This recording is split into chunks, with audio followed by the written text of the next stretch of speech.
بسم اللہ الرحمن الرحیم۔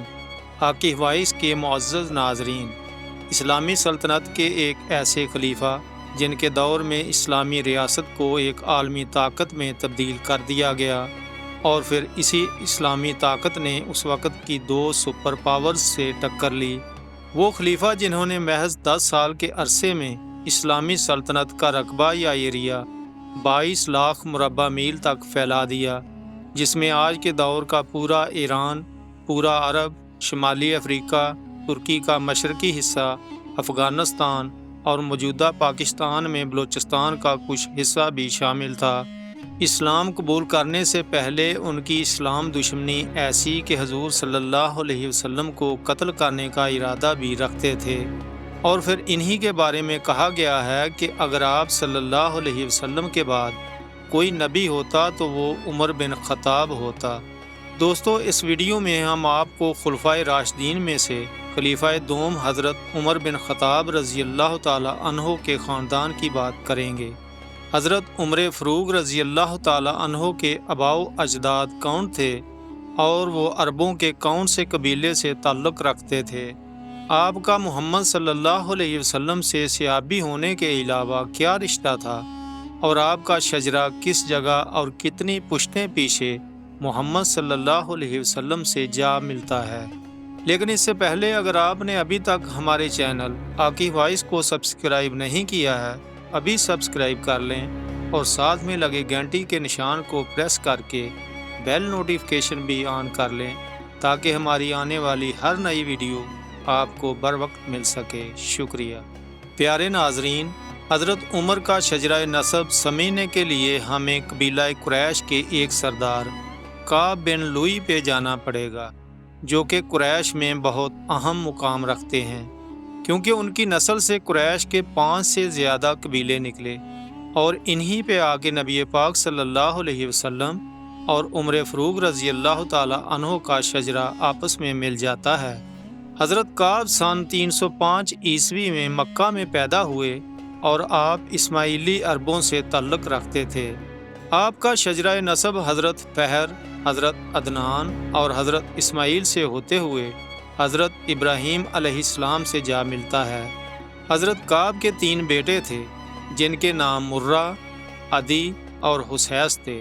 حضرت مرہ کی نسل سے نبی کریم صلی اللہ علیہ وسلم اور حضرت ابو بکر صدیق تھے، جبکہ حضرت عمر کا تعلق حضرت کعب کے تیسرے بیٹے عدی سے تھا، جو کہ بنو عدی کے جد امجد مانے جاتے ہیں، سو حضرت عمر کا تعلق بنو عدی سے تھا۔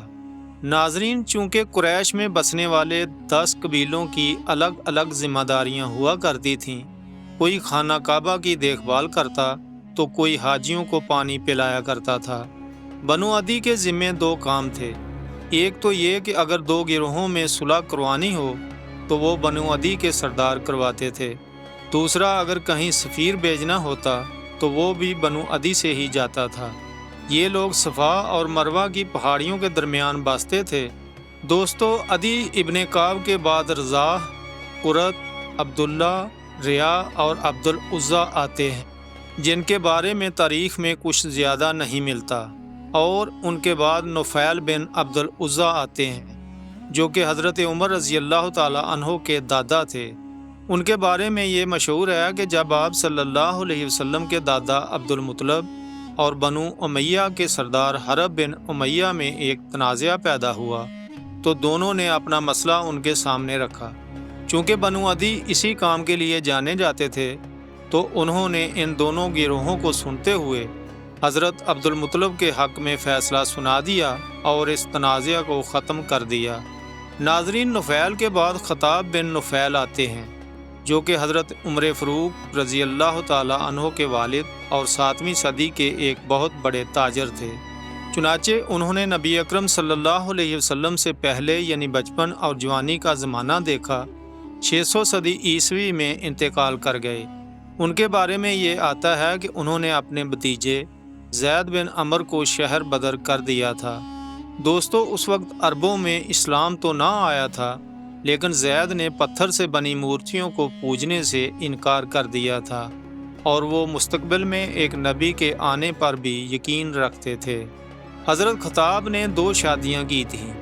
ان کی پہلی بیوی کا نام ہنتمہ تھا، اور جہاں تک ان کے خاندان کی بات ہے تو وہ قریش کے قبیلہ بنی مخزوم سے تعلق رکھتی تھیں اور نبی پاک صلی اللہ علیہ وسلم کے صف اول کے دشمن ابو جہل کی سگی بہن تھیں۔ آپ رضی اللہ تعالی عنہ کی والدہ کا شجرہ نسب بھی 7 پشتیں پیچھے کعب بن لوئی سے جا ملتا ہے، جس کا مطلب یہ ہے کہ حضرت عمر رضی اللہ تعالی عنہ اپنے والد اور والدہ دونوں کی طرف سے قریشی تھے، اور دونوں طرف سے آپ کا شجرہ نسب نبی پاک صلی اللہ علیہ وسلم سے جا ملتا ہے۔ ہنتمہ سے حضرت خطاب کے 2 بچے حضرت عمر اور حضرت فاطمہ بنت خطاب تھیں۔ حضرت فاطمہ کی شادی سعید ابن زید سے ہوئی، جو کہ اعلان نبوت کے بعد سب سے پہلے اسلام لانے والوں میں سے 10 مبشرہ صحابی تھے۔ ان دونوں نے حضرت عمر سے چھپ کے اکٹھے اسلام قبول کیا تھا۔ حضرت خطاب کی دوسری بیوی اسما سے بھی ایک بیٹے تھے جن کا نام زید بن خطاب تھا، اور انہوں نے بھی حضرت عمر سے پہلے ہی اسلام قبول کر لیا تھا۔ حضرت زید نے آپ صلی اللہ علیہ وسلم کا ہر محاذ پہ ساتھ دیا، اور حضرت ابو بکر صدیق رضی اللہ تعالی عنہ کے دور میں مسیلمہ کذاب کے خلاف جنگ میں شہید ہوئے۔ حضرت عمر فاروق رضی اللہ تعالی عنہ سن 583 یا 84 عیسوی میں مکہ میں پیدا ہوئے۔ نبی اکرم صلی اللہ علیہ وسلم ان سے 13 سال پہلے اس دنیا میں تشریف لا چکے تھے۔ ان کی کنیت ابو حفص تھی اور لقب فاروق تھا، مطلب حق اور باطل میں فرق کرنے والا۔ آپ صلی اللہ علیہ وسلم نے جب نبوت کا اعلان کیا تو پورے قریش میں سے صرف 17 آدمی لکھنا پڑھنا جانتے تھے، اور ان میں ایک عمر بن خطاب بھی تھے۔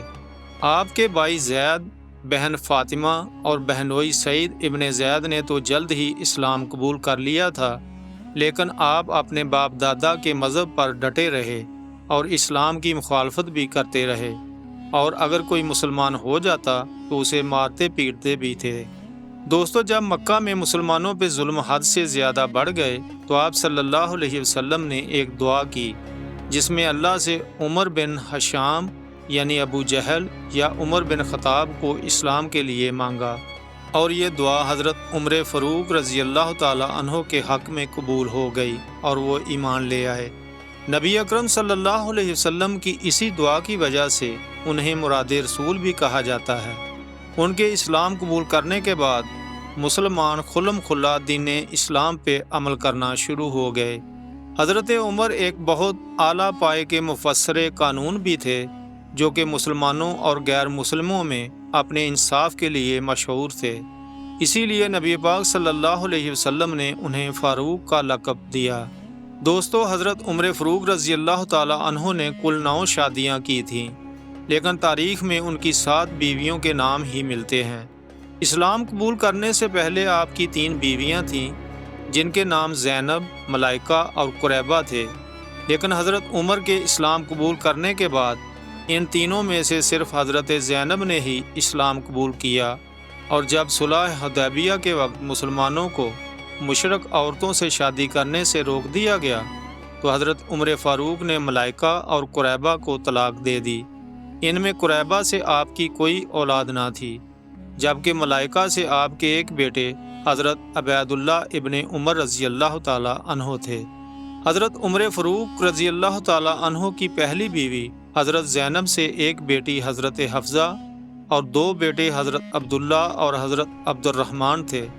حضرت حفصہ رضی اللہ تعالی عنہ کی شادی آپ صلی اللہ علیہ وسلم سے ہوئی، جس کا مطلب یہ ہے کہ حضرت عمر صحابی ہونے کے ساتھ ساتھ آپ صلی اللہ علیہ وسلم کے سسر بھی تھے۔ دوستو، جب تیسرے خلیفہ حضرت عثمان کے دور میں قرآن اکٹھا کیا گیا تو حضرت حفصہ کے پاس قرآنی نسخے کو بہت ترجیح دی گئی۔ اس کے ساتھ ساتھ حضرت حفصہ رضی اللہ تعالی عنہ سے ہی حضرت عمر کی کنیت ابو حفص پڑی تھی۔ اس کے علاوہ حضرت عبداللہ صحابی رسول تھے جن سے تقریباً 2630 احادیث روایت کی گئی ہیں۔ انہوں نے کئی جنگوں میں نبی اکرم صلی اللہ علیہ وسلم کا ساتھ بھی دیا اور خلفائے راشدین کے دور میں بھی بہت اہم عہدوں پر فائز رہے۔ مدینہ ہجرت کے بعد حضرت عمر فاروق نے ایک انصاری عورت آسیہ سے بھی شادی کی، جن کا نام حضرت عمر نے بدل کے جمیلہ رکھا تھا۔ ان سے آپ کے ایک بیٹے حضرت عاصم رضی اللہ تعالی عنہ تھے۔ پیارے ناظرین، اسی حضرت عاصم کی بیٹی لیلہ حضرت عمر بن عبدالعزیز کی ماں تھی۔ دوستو، حضرت عمر بن عبدالعزیز کو اکثر عمر بن خطاب سے ملا دیا جاتا ہے، حالانکہ یہ دونوں مختلف شخصیات تھیں۔ حضرت عمر بن عبدالعزیز بنو امیہ کے دور کے 8ویں خلیفہ سمجھے جاتے ہیں، جنہیں عمر ثانی بھی کہا جاتا ہے، جنہوں نے اموی معاشرے میں کافی زیادہ اصلاحات بھی کی تھیں۔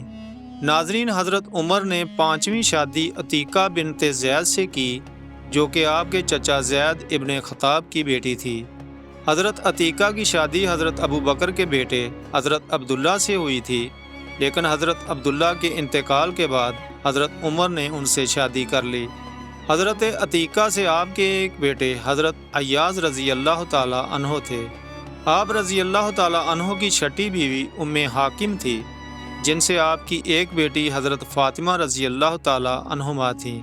چونکہ حضرت عمر رضی اللہ تعالی عنہ نے آپ صلی اللہ علیہ وسلم سے یہ سن رکھا تھا کہ میرے حسب نسب کے علاوہ قیامت کے دن ہر سلسلہ نسب منقطع ہو جائے گا، تو ان کی یہ خواہش تھی کہ وہ آپ صلی اللہ علیہ وسلم کے نسب میں شامل ہوں۔ تو سنہ 639 عیسوی میں آپ نے حضرت علی رضی اللہ تعالی عنہ کی بیٹی ام کلثوم سے شادی کی، اور سنہ 644 عیسوی میں آپ کی موت تک وہ آپ کی پسندیدہ بیوی رہیں۔ حضرت ام کلثوم سے آپ کے 2 بچے حضرت زید اور حضرت رقیہ تھے۔ دوستو، تاریخ دان یہ لکھتے ہیں کہ اموی حکمران عبد الملک بن مروان نے حضرت ام کلثوم کو زہر دے دیا تھا۔ دعا ہے اللہ پاک آپ کو اور آپ کے پیاروں کو آسانیاں عطا فرمائے، اور آسانیاں خلق خدا میں تقسیم کرنے کی توفیق عطا فرمائے، آمین۔ کمنٹ سیکشن میں آمین ضرور لکھیے گا۔ ملتے ہیں ایک نئی ویڈیو کے ساتھ۔ اللہ نگہبان۔